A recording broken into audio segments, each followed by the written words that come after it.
Hi guys! Welcome back to my channel, and for today's video, ang ginawa ko guys is itong Gothic makeup look. Yung Gothic makeup look guys is dark makeup. Dark eyeshadow, dark lipstick, and parang yung mga rakista, ganun, punk, grunge, yung mga ganun. So guys, yung look na to is na-inspired ako sa isang YouTuber. Gumawa siya ng ganito makeup look. And ito yung version ko ng Gothic makeup look. So guys, kung gusto niyo malaman kung paano ko ginawa yung Gothic makeup look na to, then just keep on watching.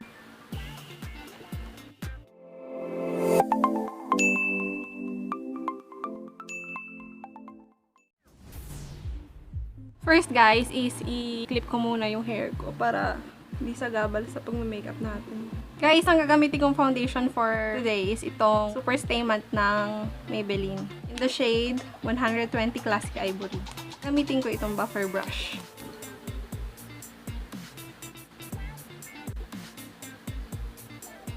Mas preferable kung gumamit ng mga brush kaysa sa sponge kasi mas full coverage yung mabibigay ng brush compared sa sponge. Pag sponge kasi na-absorb niya yung foundation and less product lang yung malalagay sa face. Pero kung brush, mas maraming product yung malalagay.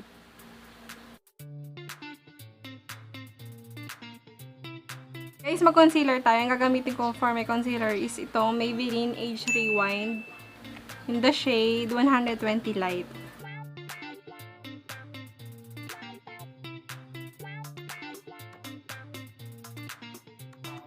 Lagay na rin ako dito sa para base na rin ng eyeshadow.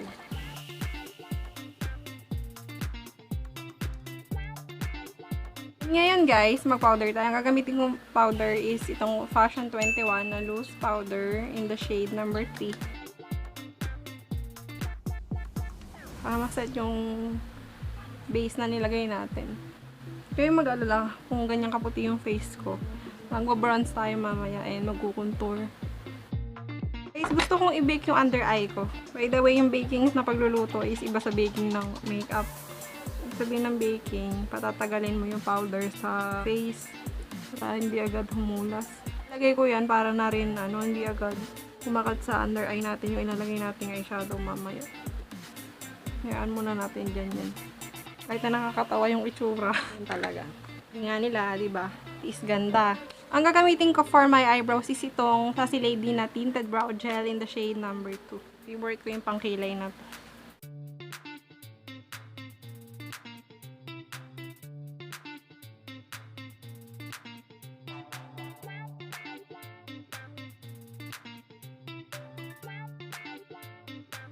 Yan guys. And gawin ko lang yung kabila. Guys, sinagawa kong kilay. And ngayon, gawin na natin yung eyeshadow natin. So guys, nakapag-decide ako na itong Huda Beauty palette yung gagamitin ko. And it's Huda eyeshadow. For my transition shade, ang kukunin ko is itong Sandalwood.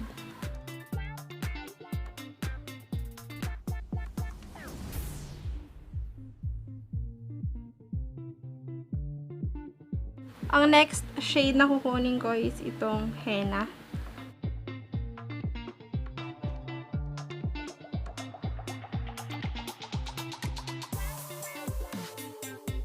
And guys, kunin ko itong shade na Black Truffle.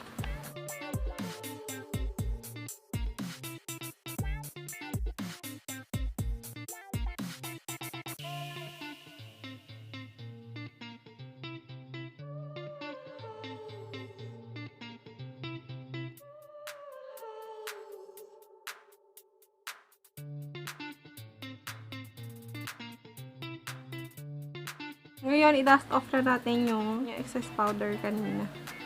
Kunin ko itong shade ng Henna and lagay ko din dito sa under eye ko.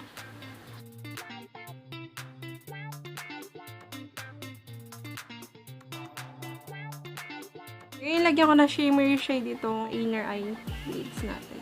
Itong Moon Dust.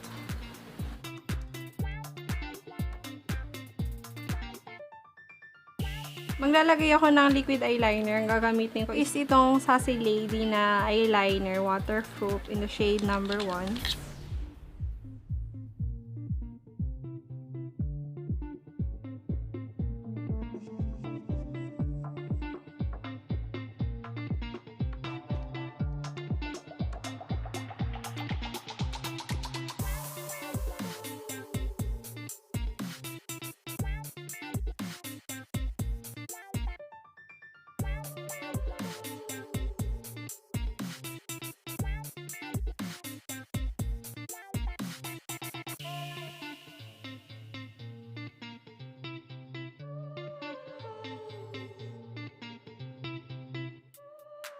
Yan guys, nakalagay ko na yung eyeliner and ikabit ko naman ngayon yung falsies and I will be back. Guys, ayan na, nakabit ko na yung falsies and mag-contour naman ako ngayon and mag-blush on. For my contour, gagamitin ko naman is itong Morphe palette and kukunin ko yung shade na to. Sa mga hindi nakakaalam kung ano yung contour, yun yung ano, parang bibigay ng depth or shape sa face mo.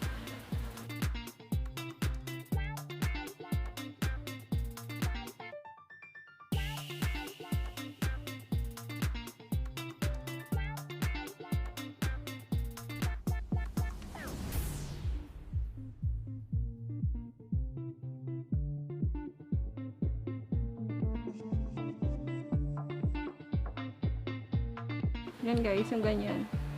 Parang medyo pumayat-payat ng kaunti yung face. Mag nose contour naman din ako. Gamitin ko for my nose contour is itong shade na to.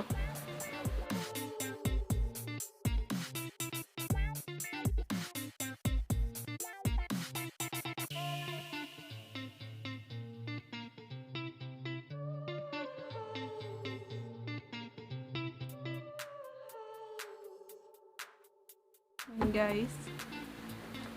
And ngayon mag-blush on na tayo. Ang gagamitin ko is itong Careline Oil Control in the shade Rosy Chick.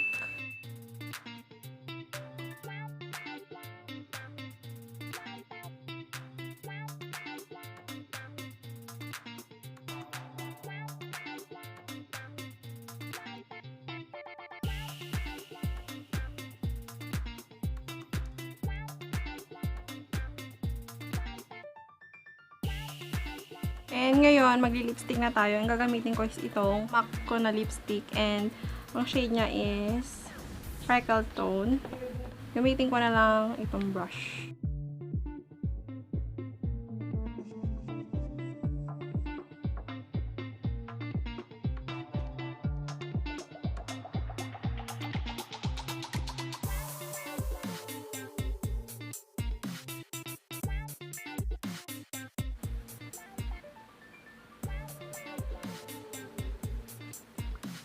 And then, yung lipstick ko na yan guys, nalagyan ko siya ng black.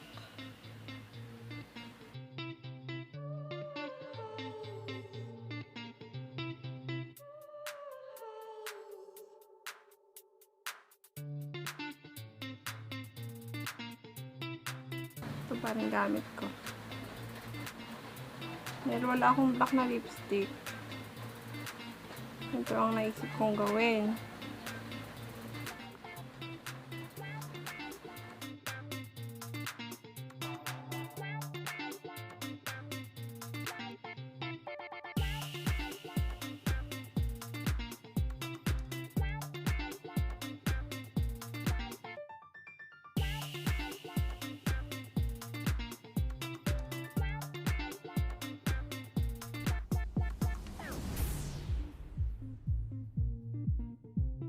Yan.